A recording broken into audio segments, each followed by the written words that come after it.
बाद वो जानते थे कि आज फूलपुर की इस धरती पे आपने जो सैलाब इकट्ठा किया है, जब उसकी तस्वीरें जाएंगी तो स्थापित दलों की नींवें हिल जाएंगी, बहुत सारे लोगों की नींद हराम हो जाएगी। जो अपने आप को इस प्रदेश का नेता कहते हैं, उनकी रातों की नींदें उड़ जाएंगी। इसलिए जानबूझ के षड्यंत्र करके मुझे रोका गया। समय समय पे भारत की धरती पे जन्मे सभी संतों गुरुओं महापुरुषों को नमन करता हूं। सबसे पहले तो मैं आपसे खेद प्रकट करता हूं कि मुझे आने में बहुत देर हुई। आयोजक साथियों ने बहुत मेहनत की थी, आयोजक साथियों ने बहुत हिम्मत जुटाई और मेरे अच्छी तरह याद है जब मैंने 3 बजे करीब जानकारी ली थी तो इस पूरे ग्राउंड में कोई ऐसी जगह नहीं थी जहां हमारे लोगों ने इसको भरा ना हो। लेकिन क्योंकि जब आप किसी सफर को पार करते हो, कई तरह की मुसीबतें आपके सामने आती हैं। जब हमने 29 तारीख की रैली दी थी तब हमें नहीं पता था कि उत्तर प्रदेश की रैली के साथ साथ मध्य प्रदेश और राजस्थान का चुनाव डिक्लेयर हो जाएगा। अचानक से चुनाव डिक्लेयर हुआ और 29 तारीख में ही हमारे गठबंधन के साथियों ने एक रैली जयपुर में रख ली। अब मेरे पास ये रास्ता था कि पहले मैं यहां आऊं या जयपुर जाऊं। आप तो इस बात को जानते हैं कि अभी मैं कुछ दिन पहले गोरखपुर आया था। जब भी आपने मुझे बुलाया मैं आपके बीच आया, लेकिन जयपुर के साथियों की उम्मीदें थी कि वहां इलेक्शन है, आप वहां रैली में समय दें। मैंने भरसक प्रयास किया, तमाम साधन संसाधन लगाए और बहुत मेहनत करके मैं वहां से 4 बजे एयरपोर्ट आ गया कि किसी भी तरह तक 6 बजे तक आपके बीच चला आऊंगा। लेकिन आपकी जानकारी के लिए बता दूं कि जयपुर एयरपोर्ट अडानी जी के पास है और आप जानते हैं अडानी जी मुझसे कितना प्यार करते हैं, अडानी जी के मित्र मुझसे कितना प्यार करते हैं। उन्होंने एक नया टैक्स लगाया है कि जो भी व्यक्ति उड़ेगा उसको इतने पैसे देने ही पड़ेंगे। हमने पैसे भी जमा करा दिए, उसके बाद भी उन्होंने क्लियरेंस नहीं दी। 1.5 घंटा उन्होंने मुझे वहां प्लेन में बिठा के रखा। 1.5 घंटे बाद वो जानते थे कि आज फूलपुर की इस धरती पे आपने जो सैलाब इकट्ठा किया है, जब उसकी तस्वीरें जाएंगी तो स्थापित दलों की नींवें हिल जाएंगी, बहुत सारे लोगों की नींद हराम हो जाएगी। जो अपने आप को इस प्रदेश का नेता कहते हैं, उनकी रातों की नींदें उड़ जाएंगी। इसलिए जानबूझ के षड्यंत्र करके मुझे रोका गया और मेरे साथी निराश हो रहे थे। मैंने उनसे कहा निराश मत हो, ए उत्तर प्रदेश के मेरे बहादुर सिपाहियों, मेरे भाइयों, मेरे साथियों, निराश मत हो। कोई मतलब नहीं बनता निराश होने का। मैं आपको पूरी जिम्मेदारी से कह रहा हूं, मैं 25 तारीख को चुनाव खत्म हो जाएगा। मैं आपको वचन देके कह रहा हूं, मैं दिसंबर के महीने में फिर लौटूंगा आपके बीच। और मैं एक और वादा आपसे कर रहा हूं, अपने नेताओं से भी कर रहा हूं, वो बहुत मेहनत करते हैं कि यहां 2024 का उत्तर पूरे देश का ये लोकसभा का चुनाव खत्म होगा। मैंने अभी जो हमारी पार्टी के राष्ट्रीय सचिव है उनको बताया, चौधरी साहब को, कि पूरे 3 साल कोई गांव, कोई कस्बा, कोई शहर, कोई तहसील, कोई जिला नहीं बचेगा। चप्पलों से इस पूरे प्रदेश को हम लोग घूम घूम के लोगों को जागरूक करने का काम करेंगे। हमारी लड़ाई एक दिन की नहीं है मेरे साथियों, एक दिन में कोई परिवर्तन होगा भी नहीं। मैं आपको याद दिलाना चाहता हूं, गौर करो, आपने पूरे दिन मेरा इंतजार किया, आप भूखे प्यासे यहां बैठे हो। मैं धन्यवाद करूंगा हमारी माओ बहनों का जो वहां बैठी है। और आप सोचो नौजवानों में तो जोश है, लेकिन मैं उनके हौसले की दाद देता हूं। यही लगभग समय था सूरतगढ़ में कि 9, साढ़े 9 बजे वो मेरे इंतजार में थे और मैं मध्य प्रदेश और उत्तर प्रदेश में आपके यहाँ से सूरतगढ़ से यात्रा लेके गया था, संविधान बचाओ यात्रा। फिर मैं पूरे मध्य प्रदेश राजस्थान में गया। मैंने देखा कि रात को 1-1 बजे लोग इंतजार कर रहे थे, 1-1 बजे लोग इस उम्मीद से खड़े थे कि चंद्रशेखर आजाद आएंगे और हमें रास्ता दिखाएंगे। मैं आपको भी ये कहने के लिए आया हूं, ये वो धरती है जिसने पूरे देश को रास्ता दिखाया। आजमगढ़, फूलपुर, लालगंज, ये वो धरती है जिसने पूरे देश को बहुजन समाज के आंदोलन को रास्ता दिखाया। मगर मुझे आपसे कहना, आप मेरे नौजवान भाइयों की संख्या ज्यादा है। जब राजतंत्र था देश में, तब राजा महाराजा और उनके जो मंत्री थे वो बैठ के निर्णय लेते थे कि जनता पे किस तरह से राज करना। हमारे महापुरुषों के संघर्ष के कारण इस देश में लोकतंत्र आया, और लोकतंत्र का मतलब यह है कि जनता द्वारा जनता का शासन, सरकार को चुनने का। पहले रानी के पेट से राजा पैदा होता था, लेकिन अब राजा पैदा करने की ताकत आपके वोट में है। इस वजह से अगर राजतंत्र में हमें दूसरे संचालित करते थे, मैं समझ सकता था, लेकिन लोकतंत्र में भी हमारे ऊपर दूसरे लोग राज करें तो ये बड़े सोचने का विषय है कि कहीं ना कहीं हम कमजोर हो रहे हैं या फिर हम अपनी जिम्मेदारियों को नहीं समझ रहे हैं। ये उत्तर प्रदेश है, और उत्तर प्रदेश में क्या हो रहा है ये आपको जानना पड़ेगा। उत्तर प्रदेश के मुख्यमंत्री अभी और जो बात मैं कह रहा हूं डंके की चोट पे कह रहा हूं, वो दलित सम्मेलन कर रहे हैं। चुनाव आ गया है, दलित सम्मेलन कर रहे हैं, लोकसभा का चुनाव नजदीक लग रहा है। और जब वो दलित सम्मेलन कर रहे हैं, मैंने परसों पूछा, मेरठ में एक दलित समाज के व्यक्ति को मारकर एक अपराधी ने लटका दिया, और पुलिस को फोन करके कहा कि मार के लटका दिया, लाश ले जाओ। मैंने मुख्यमंत्री से आग्रह किया कि मुख्यमंत्री जी, आप ये बताओ अपने सम्मेलन में कि ये हमारी ऐसी सरकार है उत्तर प्रदेश में जहां दलितों को मार के लटकाया जाता है, इसलिए हम दलित सम्मेलन कर रहे हैं। और दलितों को यह बात बताओ कि किस तरह उस दलित परिवार के बच्चे मुख्यमंत्री जी की इंतजार देख रहे हैं। जब अभी एक घटना घटी थी यहीं आपके पड़ोसी जिले में, तो मुख्यमंत्री जी ने परिवार के दुख का संज्ञान लिया था, और मैंने भी राष्ट्रीय सचिव जी को भेजा था उस परिवार से मिलने के लिए। मैं ये सोच रहा था कि मुख्यमंत्री जी दलितों की भी खबर लेंगे, मुख्यमंत्री जी दलितों के भी घर जाएंगे, मुख्यमंत्री जी दलितों का भी दर्द सुनेंगे, लेकिन मैं निराश हुआ कि मुख्यमंत्री जी के मुंह से एक शब्द भी नहीं निकला और दलितों को मार के लटका दिया गया। उसके बाद आज मैंने अखबार को पढ़ा, हमारे साथियों ने भेजा कि कानपुर में उन्होंने दलित सम्मेलन किया, और भगवान बुद्ध की तस्वीर उनके साथी उनको दे रहे हैं। और मैंने अखबार में यह भी पढ़ा कि इस बार मंच पे कोई नहीं बोला, सिर्फ दलित समाज के लोग बोले। मुख्यमंत्री जी को रिसीव करने आए वो भी दलित समाज के लोग थे, जो उनकी पार्टी में नेता हैं। यही अगर वो भगवान बुद्ध को मानने वाले लोग अपने गांव में कार्यक्रम करते हैं, तो पुलिस के लोग आके इनको सरकार के नेताओं के सहारे पे पीटने का काम करते हैं। बाबा साहब अम्बेडकर भगवान बुद्ध की मूर्तियों को फेंक देते हैं और इनके ऊपर झूठे मुकदमे लिख देते हैं। वही मुख्यमंत्री भगवान बुद्ध की तस्वीर को हाथ में लेके खड़े थे। मुझे बड़ी ऐसी आई, राजनीति क्या नहीं करवाती। एक तरफ पूरी सरकार, आरएसएस और भाजपा के लोग भगवान बुद्ध के अनुयायियों को, बाबा साहब के अनुयायियों को उनकी खाल खींचने में तुड़े हैं, और दूसरी तरफ मुख्यमंत्री भगवान बुद्ध की तस्वीर ले रहे हैं। राजनीति क्या क्या रंग दिखाती है। इसलिए मैं आपको सावधान करने के लिए आया हूं कि एक पार्टी जिसको आपने वोट देके सींचा, हमारे नेता भी सुने, आज उस पार्टी ने भारतीय जनता पार्टी को वह खबर दे दिया है कि जाओ दलितों को जाके गुमराह करो, जाओ पिछड़ों को जाके गुमराह करो, जाओ उनको जाके उनकी वोट को लूटने का प्रयास करो, और हम तुम्हें वह खबर दे रहे हैं कि दलितों का किस तरह भी जाके बेवकूफ बनाओ। उन्होंने एक शब्द नहीं कहा। इसलिए मैं आपको सचेत कर रहा हूं, कोई आपका हितैषी उत्तर प्रदेश में नहीं बचा।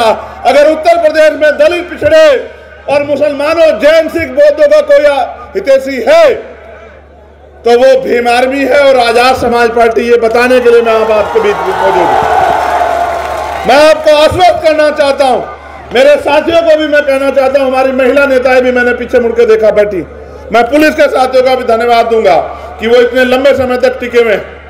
मुझे निराश हुआ, मैंने जिलाधिकारी जी से कहा था कि मुझे हेलीकॉप्टर की परमिशन दे दो, मेरी मजबूरी है, इमरजेंसी का प्रोग्राम है, मेरे लोग मेरा इंतजार करेंगे। लेकिन मैं समझता हूं कि अभी हम लोग कमजोर, और मैं ये भी समझता हूं कि अगर लोकतंत्र में शोषण उसी के ऊपर होगा जिसके पास राजनीतिक ताकत नहीं होगी। शोषण हमेशा कमजोर पे होता है, कभी ताकतवर पे नहीं होता। आज चाहे हमारे कर्मचारी हो, अधिकारी हो, तमाम लोग परेशान हैं। शोषण कमजोर पे होता है और शोषण कमजोर हम अपनी वजह से हैं। ये लोकतंत्र है, यहां जिसका वोट होगा उसका राज होगा। वोट हमारे पास है लेकिन वोट संगठित नहीं है।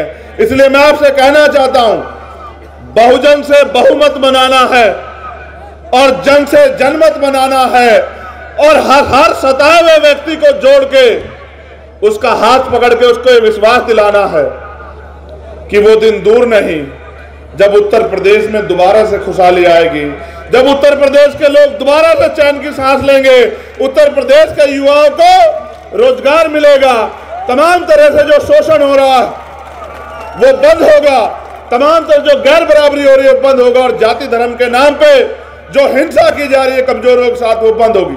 सम्मानित साथियों, मेरी बात पे गौर करो। अभी अभी बिहार में जातिगत जनगणना हुई, पानी देना है। जब बिहार में जातिगत जनगणना हुई तो जातिगत जनगणना के बाद आंकड़े जारी हुए, आपने देखे। जनगणना के आंकड़े कहते हैं कि बिहार में 90% आबादी SC ST और OBC माइनॉरिटी के लोग की। देखे नहीं देखे बताओ मेरे लोगों। मैंने एक सवाल पूछा कि जब 90% आबादी दलित, पिछड़े, आदिवासी और मुसलमानों की है, जैन, सिख, बौद्धों की है, तो जब इस देश में गौर करना किस तरह तुम्हें तुम्हारा अपना नेता बता के उन्होंने लूटने काम किया। जब इस देश में आर्थिक आधार पर आरक्षण आया 10%, तो वही नेता जो आपकी वोट लेके ताकतवर बने उन्होंने क्या कहा कि हम तो चाहते थे कि 20% आरक्षण मिलना चाहिए। जिनकी आबादी 10% है उनको 10% आरक्षण मिला, जो उनका बच्चा पैदा नहीं हुआ उसके रोजगार की व्यवस्था हो गई, और ये हमारे दलित, पिछड़े, आदिवासी, मुसलमान सड़क की खाक छान रहे। वो नेता आपके नेता कैसे हो सकते हैं जब बाबा साहब अम्बेडकर के संविधान का विरोध कर रहे हैं। आरक्षण, शैक्षिक पिछड़ापन और जो प्रतिनिधित्व है, जो बराबरी का अधिकार जो है उसके आधार पे है, जो सामाजिक पिछड़ापन और शैक्षिक पिछड़ापन जो इसका आधार है, और जो प्रतिकूल प्रतिनिधित्व नहीं है, लेकिन यहाँ आर्थिक आधार पर आरक्षण दिया गया और हमारे नेता तमाशा देखते रहे। अभी कहा गया कि वुमेन रिजर्वेशन बिल आया, छोटा छोटा विरोध करके नेताओं ने कहा कि देखो हम समर्थन कर रहे हैं, लेकिन इसमें पिछड़े और दलित वर्ग की महिलाएं होती तो अच्छा रहता। मैं ये कहना चाहता हूं, आप सदन में इन लोगों की वोट लेके ये कहने के लिए गए हो कि हम विरोध कर, हम इसमें चाहते थे। अगर आप वास्तविकता में इस समाज के सच्चे नेता होते तो आप अड़ जाते। जैसे एक मेरे अच्छी तरह याद है, एक समय था कि मुलायम सिंह यादव, लालू यादव वहां थे मौजूद, लोकसभा में शरद यादव मौजूद थे, रामविलास पासवान मौजूद थे, और उन्होंने कह दिया अगर वुमेन रिजर्वेशन बिना दलित, पिछड़ी, आदिवासी और मुस्लिम समाज की महिलाओं के बिना आएगा तो ये हमारे लाश के ऊपर से आएगा। मैं धन्यवाद देता हूं उन नेताओं को जिन्होंने उस समय लड़ाई लड़ी। आज के नेताओं को मैं धन्यवाद नहीं दूंगा। आपने तो धोखा किया, आपने एक तरफ छोटा सा विरोध किया, फिर पार्लियामेंट में उनको वोट दिया। मैं अपने लोगों से कहना चाहता हूं, कांग्रेस के बड़े बड़े नेता कह रहे हैं कि जिसकी जितनी आबादी उतना हक मिलेगा कैसे। ये बात तो मान्यवर काशीराम साहब 35 साल पहले कह रहे थे, जिसकी जितनी संख्या भारी उसकी उतनी हिस्सेदारी। आपने कहा कि सचिवालय में दलित पिछड़े नहीं है, आपने कहा कोर्ट में, सुप्रीम कोर्ट, हाई कोर्ट में दलित पिछड़े नहीं है। बिल्कुल नहीं, ये सच बात है। लेकिन मैं पूछना चाहता हूं, आपने कितने बिठाए कुर्सियों पे, आपने कितने लोगों को बनाया, आपने कितने लोगों को अवसर दिया, और जो आज आप बात कर रहे हैं उसको मान्यवर काशीराम साहब 35 साल पहले कह रहे थे। तब आपको क्यों नहीं समझ आया कि भाई इन वर्गों को भी लोकतंत्र में अवसर मिलना चाहिए। मैं आपको गौर करने के लिए ले जाता हूं पीछे। 14 अगस्त 1947 को अंग्रेजों के गुलाम था भारत, 15 अगस्त 1947 को आजादी मिली, लेकिन 14 तारीख को जिसकी जेब में जो पैसा था, 15 तारीख को उसकी जेब में वही पैसा था। 14 तारीख को जिसके पास जो जमीन थी, चाहे वो 1 गज थी या 1 बीघा थी, 15 तारीख को भी वही जमीन थी, 16 तारीख को भी वही जमीन थी, 17 तारीख को भी वही जमीन थी। ये मेरी बात का कहने का मतलब ये है कि डॉक्टर बाबा साहब अम्बेडकर ने संविधान सभा में चेतावनी के तौर पे कहा कि अब हम 26 जनवरी को विरोधाभास की जिंदगी में कदम रख रहे हैं। इससे राजनीति में 1 वोट 1 वैल्यू, राजनीति में बराबरी आने का प्रयास होगा। लेकिन क्योंकि भारत में सामाजिक पिछड़ापन है, सामाजिक गैर बराबरी है, आर्थिक गैर बराबरी है, हम लोग उसमें कोई ऐसा जो है तैयारी नहीं कर रहे कि दूर हो जाए। तो अंत राजनीतिक लोकतंत्र तो आएगा, लेकिन ये राजनीतिक लोकतंत्र सामाजिक लोकतंत्र में नहीं बदल पाएगा और आने वाले समय में ये लोकतंत्र खतरा साबित हो जाएगा। लोगों को जो इसका मूल फायदा मिलना है वो नहीं मिलेगा। आज ये हो रहा है। जब आपको वोट का अधिकार मिला तो जैसे वोट के अधिकार के लिए बाबा साहब अम्बेडकर लड़ रहे थे, डॉक्टर फरीदी और उनके तमाम साथी और उस समय के जो नेता थे वो प्रयास कर रहे थे समय समय पे कि ये लड़ाई आगे बढ़े। उस तरह से विरोधी भी प्रयास कर रहा था। उन्होंने कहा वोट इनके पास है, नोट हमारे पास, हम इनकी वोट को नोट से खरीद लेंगे। ये लंबे समय चला। अगर इसको कोई तोड़ पाया तो मान्यवर काशीराम साहब तोड़ पाए, जब उन्होंने गली गली जाके लोगों को कहना शुरू किया कि वोट की रक्षा बहन बेटे की रक्षा की तरह करनी, और समाज ने अंगड़ाई ली, समाज खड़ा हुआ, तैयार हुआ। फिर ऐसा हुआ कि गरीबों के बेटों को नकार कर अमीर लोगों को फिर से जो है कुर्सी देनी शुरू कर दी। और मैं इशारे के तौर पे कह रहा हूं, आप समझदार लोग हैं, जो बात मैंने भी आपसे कही मैं उसको जोड़ के कह रहा हूं कि 2006 से पहले मान्यवर काशीराम साहब ने जो नारे दिए, आप गौर करना, आप बहुजन समाज के सिपाही हो, ये हमारे जो सम्मानित नेता जो नेतृत्व करते हैं, जो नारे मान्यवर काशीराम साहब ने दिए, जिसकी इतनी संख्या बारी उसकी इतनी हिस्सेदारी, आज उस नारे को कांग्रेस पार्टी के बड़े बड़े नेता अपने शब्दों में कह रहे हैं। लेकिन जिनको काशीराम साहब विरासत दे गए, उन्होंने 2 महीने में बदल के रख दिया। उन्होंने बहुजन से सर्वजन कर दिया, उन्होंने हाथी से गणेश कर दिया, ब्रह्मा विष्णु महेश कर दिया। उन्होंने अपने स्वार्थ में इस महापुरुषों के इस आंदोलन को कमजोर करने का काम किया। आप ये सोचो, देश की वो पार्टी जिसने 50 साल राज किया हो, आज वो मान्यवर काशीराम साहब के नारों को दूसरे शब्दों में कह रही है। अगर हमारे लोगों ने विश्वासघात ना किया होता तो आज ये दलित, पिछड़ा, मुसलमान, आदिवासी इकट्ठा होकर इस देश की सर्वोच्च कुर्सी पर राज कर रहा होता, और कोई इनकी तरफ आंख उठा के नहीं देखता। आप आंकड़े उठा के देखो एनसीआरबी के, हर प्रदेश में, स्पेशली उत्तर प्रदेश में बुलडोजर जाति धर्म देख के चलता है। रोज अखबार पढ़ो, कहीं इस जिले में कि रेप, हत्या, जला दिया, मार दिया। अभी 2 घटनाएं मुझे हमारे साथी, हमारे नेतागणों ने बताई कि रोना पार में रीता मौर्य और उन इंद्रपाल मौर्य और शकुंतला मौर्य, अहिरोला जो थाना पड़ता, उन दोनों की हत्या की गई। गौर करना, उनके बच्चे आंदोलन धरने पे बैठ गए। हमारे deputy chief minister Keshav Prasad Maurya जिनके घर आए और उनसे वादा किया कि 25 लाख रुपए की मदद करेंगे, और पुलिस ने भी वादा किया कि हम 1 हफ्ते में खोल देंगे घटना। बच्चों को कहा धरने से उठ जाओ। आज तक उस घटना में कोई कार्रवाई नहीं। ये पुलिस व्यवस्था जो है उत्तर प्रदेश में चल रही है। और मुख्यमंत्री जी, उप मुख्यमंत्री दोबारा नहीं पूछा मौर्य परिवार से कि कहां, किस हालात में, रोटी मिल रही नहीं मिल रही है, कपड़े है या नहीं है, खाने को सर पे ढकने के लिए छत है या नहीं है। फिर ऐसे नेताओं का सत्ता में आने का भी फायदा क्या है पिछड़ों को। मैं बात आपको इसलिए कह रहा हूं कि रोना पार में रीता मौर्य को जो है पीट पीट के मार दिया, उनके पति बचाने गए, उनको पीटा गया, वो हॉस्पिटल में है। और न्याय के नाम पे, जो न्याय जन्मसिद्ध अधिकार है, भारतीय संविधान देता है, न्याय के नाम पे उस परिवार का मजाक उड़ाया जा रहा। फिर ये नेता, ये विधायक, ये मंत्री, मुख्यमंत्री किसके लिए? अगर ये गरीबों को न्याय भी नहीं दिला सकते। मैं पुलिस के साथियों की मजबूरी समझता हूं। पुलिस सरकार की होती, वो मजबूर कुछ अच्छा करने जाए तो कुछ अच्छा कर दें तो सस्पेंड हो जाते हैं, ट्रांसफर हो जाते हैं, लाइन हाजिर हो जाते हैं। और अगर अच्छा करने का नेताओं के हिसाब से काम ना करें, जो सरकार के नेता हैं, तो नेताजी मारपीट भी कर देते हैं। अभी मैंने देखा 2 दिन पहले ही एक ट्रैफिक इंस्पेक्टर को पीटा गया। अगर वो कोई अधिकारी ईमानदार से काम कर रहा है तो उनका मनोबल तोड़ रहे हो। ये वर्दी वाले लोग सुरक्षा का काम करते हैं जनता की, इनका मनोबल तोड़ रहे हो। किस लिए? अपने चंद नेताओं खुश करने के लिए। इसका प्रभाव समझते हो आम जनता पे क्या पड़ रहा है? जब पुलिस की वर्दी वाले को देख लेता है गरीब आदमी, तो कहीं ना कहीं ये महसूस करता है कि ये मुझे न्याय दिलाएगा। लेकिन आज वो पुलिस बेबस हो गई उत्तर प्रदेश में। आज वो पुलिस खुद अपमानित हो रही। आज उस पुलिस को कुचला जा रहा है।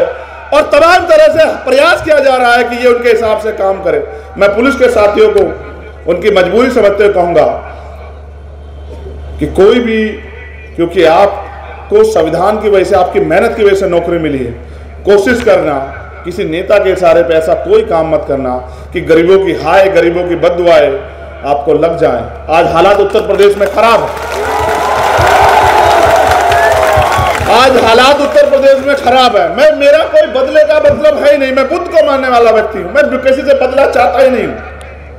मैं तो ये चाहता हूं कि जिस तरह ताकतवर लोग सम्मान का जीवन जी रहे हैं, इस तरह गरीब परिवारों को भी सम्मान का जीवन मिले, इनके बच्चों को भी रोजगार मिले, इनके बच्चों को भी आगे पढ़ाई करके पढ़ने का मौका मिले, इनके लोगों को भी अच्छा इलाज मिले, इनको भी जमीन मिले, इनको भी स्वाभिमान सम्मान से जीने का मौका मिले, इनकी भी हिस्सेदारी हो और ये भी आगे बढ़ के विधानसभा लोकसभा में जाके अपने क्षेत्रों के लिए कुछ कर सके, अपने लोगों के लिए कुछ कर सके। और ये हिस्सेदारी का मामला है। लेकिन मेरी ये भी समझ में आया सम्मानित प्रदेश अध्यक्ष जी कि हिस्सेदारी मांगने से नहीं मिलती, जंग की तैयारी करनी पड़ती। आपने उत्तर प्रदेश में जिस तरह से आपकी पूरी टीम ने, डॉक्टर आकिब और तमाम हमारे नेताओं ने जिस तरह से काम किया, मैं धन्यवाद देता हूं। मैं तो बहुत कम समय देता हूं, मैं तो उत्तर प्रदेश में परदेसी हो गया हूं। आजकल मैं उत्तर प्रदेश में कभी कभी आता हूं, आजकल मैं उत्तर प्रदेश में बहुत कम आ रहा हूं। लेकिन ऐसा नहीं है कि उत्तर प्रदेश में मेरी नजर नहीं है, मेरी मजबूरी है। क्योंकि जब एक गरीब का बेटा कुछ करने के लिए निकलता है तो पहले उसका खूब मजाक उड़ाया जाता है, फिर उसका विरोध किया जाता है, फिर उसकी राह में कांटे बिछाए जाते हैं, और फिर एक समय आता है जब वो संकल्पित होकर अपने मिशन पे आगे बढ़ जाता है, जब उसको रोक पाना नामुश्किल हो और नामुमकिन हो जाए तो फिर उसका साथ दिया जाता है। मैं आपसे कहना चाहता हूं, आप निराश मत हो। मैं आपकी ताकत को जानता हूं, मैं आपकी हिम्मत को जानता हूं। कोई नेता है उत्तर प्रदेश या देश में जिसके लिए रोज रात को 10 बजे तक लोग बैठे रहे? है कोई तो बताओ। और ये भी जानो ये पैसे पे बुलाए गए लोग नहीं है। पैसे पे बुलाया घंटे 2 घंटे में रुक जाएगा, पैसे पे बुलाया, साधन सुविधाओं पे बुलाया 3-4 घंटे रुक जाएगा। ये तो मेरे वो बहादुर भाई हैं, ये तो मेरी वो बहादुर बहनें माएँ हैं जो अपने बेटे से प्यार करती है और उम्मीद करती है कि बहुत लोगों ने ठका, अब हमें इंसाफ मिलेगा, अब हमारे जीवन में खुशहाली। मैं वादा करके कहता हूं, मुझे बहुत बात आपसे करनी है, आप विश्वास करो। लेकिन अब मैंने तय किया है, और ये तय मैंने उस दिन किया जिस दिन मुझे गोली लगी। जिस दिन मुझे गोली लगी आपको कैसा महसूस हुआ बताओ? ये तो मैंने अभी देखा। जैसे ही मैंने कहा कि तुम्हारे बीच से कोई विरोधी मुझे गोली मार सकता है, मैंने देखा किस तरह से तुम्हारे अंदर बेचैनी हुई और तुम खुद पीछे हट गए। और उसके बाद मुझे एहसास हुआ कि ये प्यार पैसे से नहीं मिलता है, ये प्यार संघर्ष से मिलता है। मैं यहां भले ही बोल रहा हूं इस धरती पे, लेकिन दुनिया में हमसे प्यार करने वाले हमारे साथी, क्योंकि आज सोशल मीडिया का युग है, मैं यहां हूं, वो लाइव के माध्यम से दुनिया से मुझे सुन रहे होंगे। अभी सिंगापुर से हमारे एक साथी मुझसे आते हुए बात कर रहे थे, उनका नाम है शोएब, मुझसे कह रहे थे कि भाई हम जैसे भी हैं हम आपके साथ। तो मैंने उनसे कहा कि आपने देखा कि चाहे वो भारत में जुल्म हो या भारत से बाहर कहीं भी हो, जब भी किसी कमजोर को सताया जाएगा, मैं आपको जानकारी के तौर पे बता रहा हूं कि जब इजराइल ने फिलिस्तीन के साथ अन्याय किया तो विदेश पॉलिसी को बेवकूफ बनाते हुए हमारे देश के नेता इजराइल का समर्थन करने लगे। मैं बात इसलिए कह रहा हूं क्योंकि दुनिया में बैठे लोग मुझे सुनते हैं। आपने देखा क्या हाल किया इजराइल ने, छोटे छोटे बच्चे। मैं किसी आतंकवादी अपराधी का समर्थन नहीं करता हूं, लेकिन सत्ता एक भूख होती है। अपनी भूख के चक्कर में, उस जमीन को कब्जाने के चक्कर में क्या किया इजराइल ने, क्या खेल खेला गरीबों के साथ, कमजोरों के साथ। इसलिए मैंने कहा था बिनोर से कि मैं फिलिस्तीन के साथ हूं, चाहे कुछ हो जाए, मैं हर एक कमजोर के साथ हूं। इसलिए मैंने उस दिन ये बात कही थी। और फिर क्या हुआ आपने देखा फिर आपने देखा क्या हुआ कि देश के प्रधानमंत्री ने फिलिस्तीन के लिए मदद भेजी। हमारे भारतीय जनता पार्टी के समर्थक समझ ही नहीं पाए कि जो 2 दिन पहले इजराइल का समर्थन कर रहे थे वो फिलिस्तीन को मदद भेज रहे हैं, फिलिस्तीन के खिलाफ खड़े हों या इजराइल के खिलाफ खड़े हों। इसका कारण यह है कि इनके पास कोई पॉलिसी नहीं है, ये सारी विदेशी पॉलिसी खराब कर रहे हैं। मैंने तो प्राइम मिनिस्टर से कहा कि माननीय प्रधानमंत्री जी, मैं आपकी ताकत को समझता हूं, आप भारत के प्राइम मिनिस्टर हैं, चलिए ना चाइना बॉर्डर की तरफ, चंद्रशेखर आजाद आपके पीछे खड़ा है, चलिए हम चाइना फतह करके आएंगे। चाइना हमारी जमीन कब्जा रहा है, चाइना हमारे देश में घुस गया, हमारी कई सौ बीघे जमीन कब्जा ली, हम 1 गज जमीन अपनी मिट्टी की किसी को नहीं देंगे, हम अपनी मिट्टी का, अपने देश का 1 गज हिस्सा किसी को, दुश्मन को नहीं देंगे। आप चलिए ना चाइना की तरफ, भारत के वीरों में बहुत क्षमता है और अब तो भीम आर्मी के लोग आपके साथ खड़े हो जाएंगे जब आप चाइना की तरफ को करोगे। क्या लड़ रहे हो उससे, अपने से कमजोर से? मैं बात आपको इसलिए बता रहा हूं इशारे के तौर पे कि आपको याद रहे कि चाहे अन्याय करने वाला आपका अपना हो या कोई गैर हो, कभी अन्याय करने वाले के साथ नहीं खड़ा होना मेरे लोगों, हमेशा उसके साथ खड़ा होना जो परेशान है, जिसके ऊपर मुसीबत है, जो पीड़ित है, जो शोषित है, जो मजलूम है, हर उसके साथ खड़े होना। और मैं ठगे हुए लोगों से कह रहा हूं जो ठगे गए हर बार, बीजेपी हराओ, बीजेपी जिताओ, बीजेपी को हराना, इनको ले आओ। अगर आज कोई बीजेपी का मुकाबला पूरे देश में कर रहा है तो ये नीले पटके वाले लोग कर रहे हैं,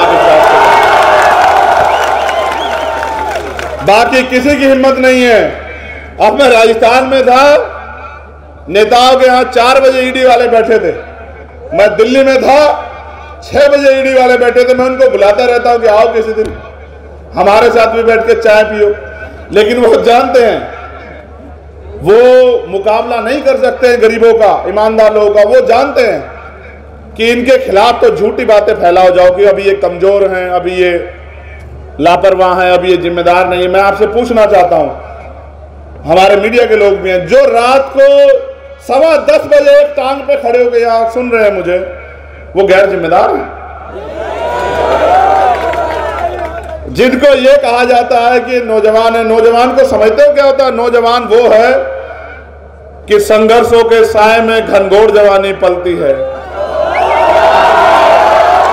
और इतिहास उधर झुक जाता है जिस ओर जवानी चलती है। नौजवान वो है जिन्होंने अंग्रेजों के दांत खट्टे किए। 23 साल के थे शहीद आजम भगत सिंह जब उन्होंने हंसते हंसते फांसी की सजा कबूल की। आप समझते हो, अपनी मिट्टी के लिए मिट जाना, अपने देश के लिए शहादत देना, व्यक्तिगत लड़ाई कोई भी लड़ सकता है, लेकिन अपने समाज के लिए, अपने देश के लिए, अपनी मिट्टी के लिए कुर्बान हो जाना, ये जज्बा भारत की धरती में है। ये ऐसी पाक धरती है, ये ऐसी पवित्र धरती है जहां का एक एक बहादुर हजारों पे भारी पड़ता है। ये ऐसी धरती है। आज तो हाल ऐसे हैं कि जो इस मिट्टी को 5 बार सजदा करते हैं सुबह से लेकर शाम तक, उनसे सर्टिफिकेट मांगे जाते हैं देश के प्रति ईमानदार होने के। जो अपने इष्ट को याद करने से पहले, अपने खुदा को याद करने से पहले 5 बार सजदे में इस देश की मिट्टी को सलाम करते हैं, उनसे सर्टिफिकेट मांगे जाते हैं। लेकिन जो देश को नफरत में बांट रहे हैं, जो देश को चंद पूंजीपतियों को सौंप रहे हैं, उनसे कोई सवाल नहीं करता। जो पूंजीपति मित्रों के हजारों करोड़ रुपए माफ करते हैं, जो गरीबों पे 10,000 रुपए उनकी खाल खींचने का काम करते हैं, उनसे कोई सवाल नहीं करता। इसलिए मैं आपसे कहना चाहता हूं मेरे साथियों, आगाज हो चुका है, आपको अपनी लड़ाई अपने आप लड़नी है, कोई आपको सहारा नहीं देगा। इसलिए इशारे के तौर पर कह रहा हूं कि जाओ गली गांव में और मेहनत करके लोगों को एकजुट करो। आप देख लो कि लोग किस तरह से आपसे संबंध रखते हैं। चुनाव आएगा तो सब आएंगे। मेरी जगह होता कोई नेता तो कहता यार उनसे कह दो मैं आ नहीं पा रहा हूं, लेकिन मेरा दिल नहीं माना। मैंने कहा और 2 घंटे भूखे रह लेंगे, लेकिन चलेंगे अपने लोगों के बीच, छोड़ेंगे नहीं उनको। जब वो मेरे लिए पूरे दिन से बैठे हो सकते हैं तो मेरी क्या हिम्मत कि मैं उनके बीच ना जाऊं। मैं वादा करता हूं कि दिसंबर के माह में लौटूंगा। और मैं आपसे भीम आर्मी आजाद समाज पार्टी के अपने नेताओं से कहना चाहता हूं, समय किसी का इंतजार नहीं करता, रुकेगा नहीं समय। मेहनत कर, समाज इंतजार कर रहा है कोई इनको बुलाने आए। समाज कभी बिकाऊ नहीं था, समाज कभी कमजोर नहीं था। ये लोकतंत्र है, जिनका वोट होगा उनका राज भी स्थापित होगा, कोई रोक नहीं सकता। आप मेहनत करो। और जो लोग आज हमें कमजोर समझ के हमारी परमिशन कैंसिल कर रहे हैं, उन अधिकारियों से कहना चाहूंगा ये लोकतंत्र है। और अगर देखना हो तो मैं क्रिकेट बहुत देखता हूं। आप देखते हैं नहीं देखते? क्या रहा परिणाम, हारे या जीत गए इंडिया? बताओ, जीत गई ना? इंडिया हार सकती है क्या कभी? मैं क्रिकेट बहुत देखता हूं। मुझसे एक पत्रकार ने सुबह पूछा था कि एक तरफ बड़े बड़े धन्ना सेठों की मदद वाली पार्टियां हैं, एक तरफ वो जिनकी सरकार, कैसे लड़ोगे चंद्रशेखर? मैंने कहा ऐसे लड़ेंगे जैसे अफगानिस्तान पाकिस्तान से लड़ा, जैसे अफगानिस्तान इंग्लैंड से लड़ा, जैसे नीदरलैंड न्यूजीलैंड से लड़ा, और ऐसे लड़ेंगे जैसे भारतीय टीम विरोधियों से लड़ रही है, ऐसे लड़ेंगे और छोड़ेंगे नहीं। जब तक सत्ता का ये घमंड तोड़ेंगे नहीं, जब तक गरीबों के आंसू पूछेंगे नहीं, जब तक गरीबों को कुर्सियों पर बिठाएंगे नहीं, जब तक गरीबों के घरों में उजाला करेंगे नहीं, तब तक हम भी ऐसे मतवाले हैं कि रुकेंगे नहीं। बहुत बहुत धन्यवाद। कुछ साथी जो हमारी पार्टी ज्वाइन कर रहे हैं, चल के भी आए।